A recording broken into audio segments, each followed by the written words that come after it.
What is the off-grid hybrid solar system? So according to its meaning, it can work off-grid. So it can work with where there is no city power or the city power not stable.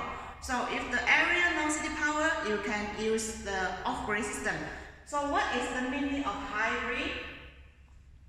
It cannot sell the excess power to the city grid, but it can connect the city power to work when the battery not enough.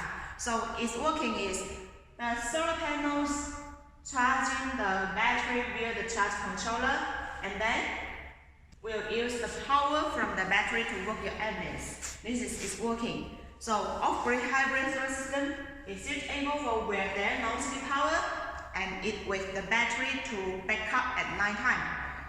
And it can automatically switch to city power to continue working when the battery not enough.